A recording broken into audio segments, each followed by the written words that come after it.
Alright, here we are in the garage. I'll show you guys. It's a little hazy in here. You'll know why in a minute, but so I got the registration for the Canoe all on here. You have to put a sticker on each side. And then the other ones, as you can see, I won't get too close because my address is on them.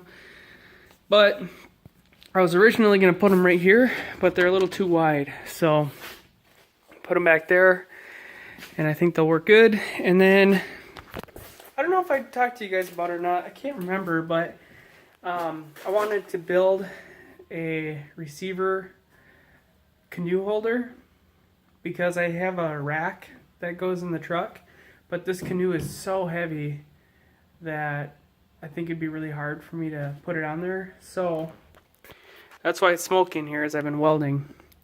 But I got her all done. This took me about an hour and 15 minutes.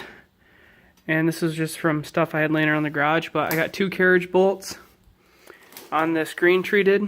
And the reason I did green treated was a long time ago, this aluminum gun rail rested on a trailer on the way duck hunting. And it got really chewed up. And ever since, I've always been like, so I need to get some sandpaper eventually, kind of sand it out. But to prevent that from happening, we went with wood, and that way it's a little softer, and you get the idea. I'm going to drill 2 eyelets so that I could just put 1 strap over it. And then, so yeah, it's 2x2 tubing with an angle iron piece in between, and pretty heavy welded. These welds look rough. That's because they are 6011, which is almost like a farmer's rod, but they burn so hot and so good compared to the box of 7018 over there, I want to say. So yeah, anyways, this is welded on there for extra bracing, and this is welded all the way around, but this is 1/8 inch tube. Kind of cleaned it up a little bit in here. Still has a little bit of a burr, so I'm going to get in there and clean that up. But I put it just a hair above that so that it won't rub. And then on the back here, at first I wanted to use this smaller pin, but it wasn't long enough. I already checked. So all I had was a 1/2 inch bit, and this is a 5/8 dealio. Now the ends are rough, and that's because when you go to the metal yard, they cut it with a torch. So really, that's just how it is. But here's just your everyday pin. It's a little snug, but once it's in there with, you know, about as much play as anything else, and then it'll just pin through. And you know, like I said, this thing's pretty heavy, but I think the majority of the weight's going to be in the bed. So let's just do a measurement here to see what we got going on. So I know I have a 6.5 foot bed, and this is, if I can get my tape measure out, sorry. Go on the top. And it's going to stick out just a little bit, so we'll say this is another 6 feet. So that's 12.5 feet. So she's still going to hang out quite a bit, which is fine. This is kind of just a temporary type setup. So what was that? 6.5 and 6, so 12.5 feet. We'll run our tape here. 6, that's halfway.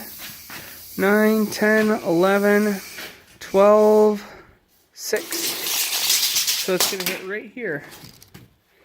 So actually, that's not a whole lot. Most of the weight will be on. Actually, that thing, surprisingly, is about right where it would be.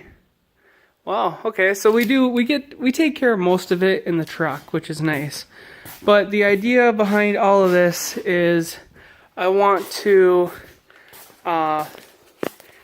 This thing's really heavy, and if you guys have watched the channel, you'll know that I don't have I don't have a bad back, but it's not like the strongest. I have to kind of be careful. And with that being said, if I can just slide this up off the ground, you know, pick up one end and just push it real nice and light, that's a lot better than trying to put it up high in a rack and everything else. So this way I just back up right to the boat launch, slide this off in the water, and be done with it. And yeah, so anyways, I'll have to put it on and maybe give you guys a glimpse tomorrow if I have time. Tomorrow's kind of a busy day for me. I got to get this camper ready to go, but essentially I just kind of put a bunch of tools on it, so just take the tools off, I guess. But yeah, yeah, I'm pretty happy with this whole setup.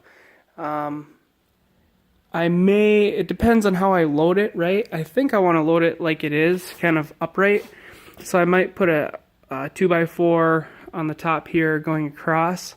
That way it doesn't have the keel of the boat rubbing on there.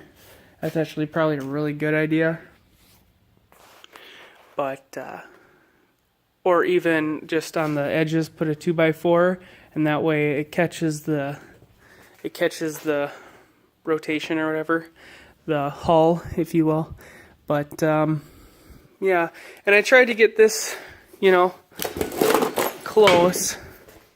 I did measure it. So although it looks short in that scenario, when you put this on there, they're actually pretty much hole to hole. I measured from the longest point back, so yeah. And if this is rated for, like, I don't know what it even says, 5,000 pounds, then this steel here is, I believe, 3/8, or sorry, yeah, I think this is like, not 3/8, this is not 3/8, this is almost a quarter, this is 3/16, and this is an 1/8, so they're only a 1/16 different in width, so this should easily be able to hold that back into that canoe. And if it sags, I'll just get another piece of angle iron and run it right down, and it'll be super rigid again. But yeah, so I'm thinking I'm gonna paint it like an orange color or some sort of vibrant color. That way people will see it. And I might even go as far as putting some sort of light on it, just, you know, to make sure that people see it, especially at nighttime. So I got lots of lights hanging out here. I got pigtails in here, so it wouldn't be hard just to put a light on there, and that way it's noticeable for people. But I thought I would show you guys this. It's really simple. In fact, here's the invoice for the steel. This is from a long time ago. This is from 3/18. But I got 8 feet of the square tubing, and it looked to be about 22 bucks. So 8 foot, that's the heavy duty 3/16. Yeah, this is 11 gauge. Yeah, so for 22 bucks you can't buy these. And the 2x4, the 4-foot piece, that's like another $2. So 25 bucks. All right, well, that's all. I'm going to go inside. It's pretty smoky in here. I think I'm going to open the door up and then go inside in a couple minutes. But thanks for watching, everybody, and I'll talk to you later.